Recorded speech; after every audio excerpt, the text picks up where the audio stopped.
Hi everyone, and I don't know how many of you have seen the building before and how many not. I'm guessing some of you have probably seen it before, but here's a brief overview and a reminder. The main design criteria for this project were mainly three: energy efficiency and sustainability, and the third one was modularity. So what we were trying to focus on with this design of this data center was to maximize the amount of compute we could get for the watts we put into the building. So we were designing for maximum power, minimum cost, and not for super reliability. Very different environment from what you do in the enterprise world, where you clearly plan for 5 nines or 4 nines or whatever tier level you wish to plan for, and you make it as redundant as possible to increase availability. That's not what we did here, because we're working with a different animal. This is public research HPC. That's our mission. We don't do banking and we don't do other business continuity things in this data center. The modularity was because we wanted to build out the data center in modular fashion, which would allow us to fill up the fine distribution of the infrastructure, so the electrical distribution and the cooling distribution, as machines arrived, because we knew that the machine room would not be full from the word go. So putting in place all the infrastructure right from the beginning would have been a waste of money. We would have bought infrastructure that would have grown old without being used, and it would have been money that was locked up and dead in a place where it wasn't being of use. We set out with an initial requirement of 12 megawatts, but as you can see, we can actually grow to 20 within this shell of this building. Another design criteria was we only have 4 megawatts of UPS, and again, this is due to maximize power, reduce costs, increase energy efficiency. We put everything that is not critical, so anything that is not network or storage or has some kind of SLA that is mission critical, is on normal network power, also called dirty power. So when Pete Stein goes down in a thunderstorm, that's the reason why. And it's a trade-off that we make, because fundamentally having a UPS is inherently, just by the nature of the infrastructure, is not perfectly efficient in terms of energy usage. And so having one generates additional energy costs, and by having the good fortune of being in Switzerland with a very good grid quality, we have very few brownouts and even less blackouts, although this year has been a bit exceptional, to say the least. But usually it's a trade-off that works, and so actually putting in the UPS would be more costly than simply living with the trade-off and occasionally losing the computer and bringing it back up. So that's why we do it. We cool absolutely everything in this building, including the staff, with lake water from Lake Lugano. And we requested when we designed this building that the design, when it was used to full capacity, should achieve a power usage efficiency of 1.23, which means that for every kilowatt, for every 1,000 kilowatts that go into the machine, only 230 kilowatts go to making the plant and the building and everything in the background work. In a banking data center, because of the high availability and high redundancy, you might see a PUE of 2.5 or even 3, so it's the reverse. We actually run this data center today, although we're not at full occupation, so we should be seeing a less good PUE, but actually we see an even better PUE because the design was made so well. So we see about 1.17 PUE. We have a number of certifications in energy efficiency, so Minergie certification for the office building, not entirely possible for the data center building. And for our staff, we also designed for the Gutes Innenraumklima, which means we used low emission materials so that people wouldn't have issues due to chemical emissions. I kind of nuanced it before. There is clearly no tier certification for this data center because that's not at all where we wanted to go with this. And there is, I always say in German, tier is an animal. And I always say HPC and public HPC is in that case a unicorn because we don't fit any of the 4 defined tier levels. The lake water cooling goes straight from the Bay of Lugano, where there's the city park, all the way up to CSCS. It's about 2.8 kilometers. Big diameter pipe, 800 millimeters, and we can pump up to 720 liters per second. That's quite a few bathtubs per second coming through. The water is pumped out at 6 degrees Celsius at 45 meters under the water surface. There is an underground pumping station here in the park. If you go there, you won't see anything except for a beautifully shiny metal lid. When you open the metal lid, it's a little bit of a different story. You can suddenly hear all the sound effects. We have an additional capacity in here because the local industrial works decided to co-invest in this pipeline, and they use it to also cool a number of other customers, including another banking data center. These are a few impressions of this lake water cooling. So this is the little piece of equipment that is 13 tons worth of equipment that is at 45 meters under the surface of the lake. During the year we built the entire pipeline all the way down there. There was a huge building site all the way downtown Lugano. You can imagine the effect this had on the traffic. You've seen traffic is bad in Lugano anyway. It wasn't any better that year for sure. We made it a little bit worse. And down in the pumping station, we have N+1, so here we have redundant electrical pumps. We have self-cleaning filters that automatically clean themselves every few seconds, and what you can't see on this photograph is we have micro turbines on the other side of this room that allows us to turbine the free-falling water that is returning towards the lake, because there is a difference in altitude of 30 meters between here and the lake. So the water gets pushed up and it free falls back down to the lake. And by turbining the free fall returning to the lake, we can regenerate a third of the power that we used to pump the water up here in the first place. To give you an overview of the building, we're currently sitting here in the office building, and you're sitting on the ground floor in the conference room. Above that, we have office space. And below that, we have the high security area. The reason it's high security is because it has medium tension, so 16 kVA, and for Swiss law, we have to keep that super secure just because we protect the safety of human beings. There is no other reason. Other than that, we'll come back to security in a moment, but physical security is kept as low as possible in this building and as high as necessary. In this area over here is where we have the entire data center, and I'm going to now look at that from a little bit of a different perspective. Let's start here.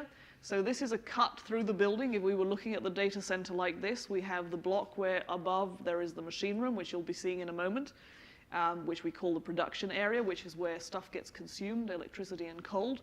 We have a distribution area, which is where we prepare and distribute the electricity and the cooling that the different systems need.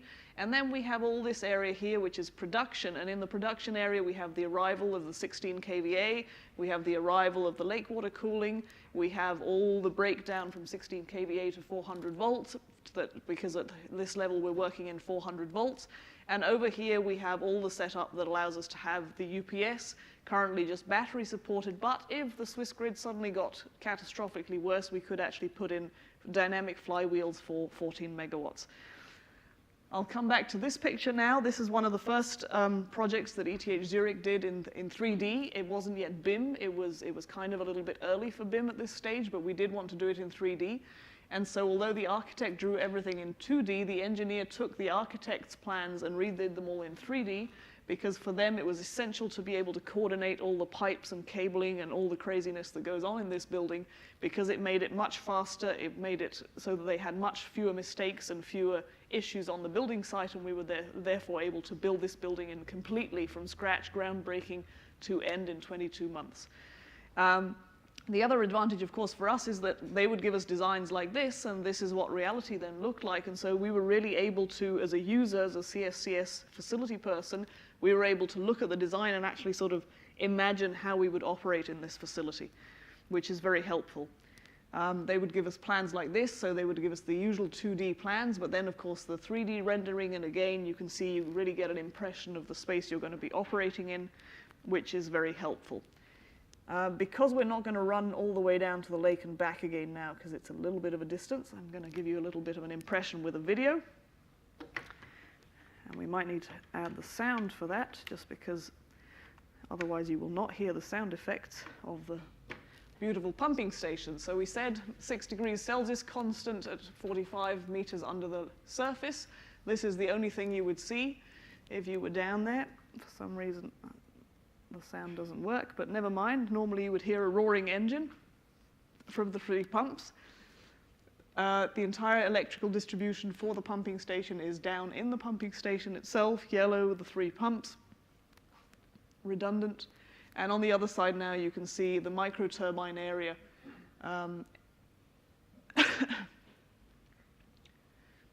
So that's what you would see. And then it runs all the way up. It doesn't run up under the river.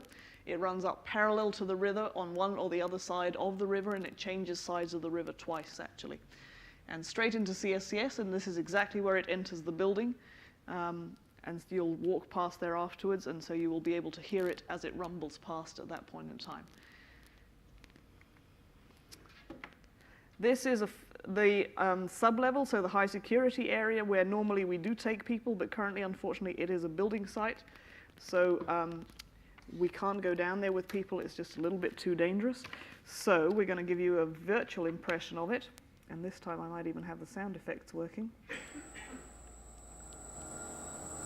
So you can hear quite a lot of pumping going on here. There are redundant pumps on the various circuits, and the cold water comes into these big heat exchangers. The first time round, they're 4.7 megawatts each, and they generate 9 degrees Celsius water for us. That goes up to the machine room and cools the very high-density system. It comes back down into the basement at around 18, 19 degrees Celsius, and we reuse that to cool a second level of infrastructure, which is the less dense infrastructure. So normally in a data center, 19 degrees Celsius is way too warm and is waste product. We actually use it again, and we use it to cool all the low-density clusters, networks, storage, and stuff like that. This gives you an impression of the electrical distribution, and you can see the big bus bars taking those 400 volts around the place. The uninterrupted power supply with all the batteries that are behind that. There are 3 rooms full of batteries like this.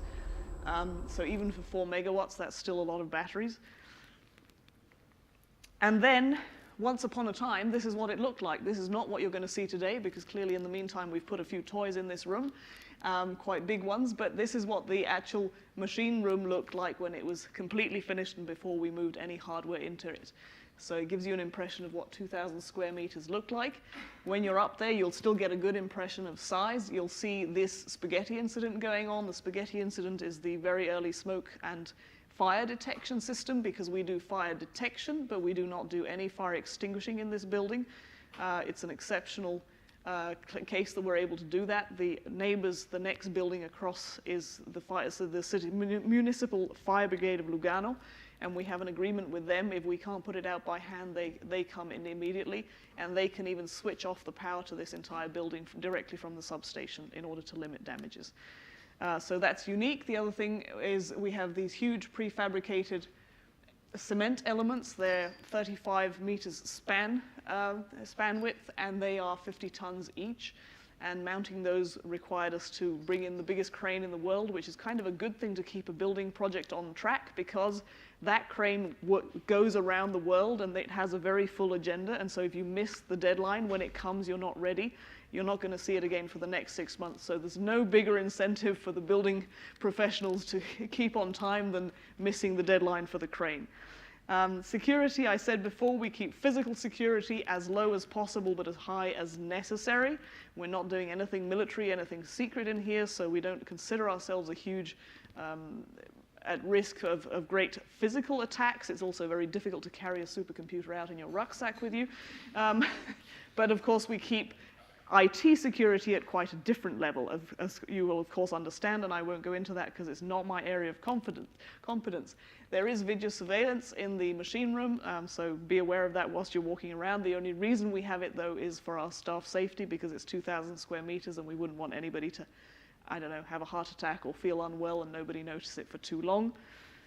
And the last thing, when we decide on which computer we're going to buy next, the timeline for computer deliveries is very short. It's literally a couple of weeks, maybe maximum a couple of months. And so until I know what the computer is, I can't get those last power and cooling things ready. But then as soon as I do know what it is, I have very little time. So if I'm lucky, I get 3 months. So the only way that I can turn that around fast enough is that I have framework contracts with all the main people. So the planning team, the electricians, the cooling engineers who put in all that stuff, and even the in-row cooling islands. I have procurements go out every 4 to 5 years, and we have a framework contract that spans 4 to 5 years, so I know that whatever building I need, I can just call on the same people for 4 to 5 years. And that's key to allowing us to turn around, for example, the upgrade of Pizdijn with less than 6 weeks downtime. And with that, If you want to know more about the building, there are fact sheets available, and if you want to know even more about the specific unicorn tier of HPC public science, you can look at this master thesis if you're interested. And with that, I'll hand over to you, Michele, and I will run to my video conference. Is that okay? Thank you.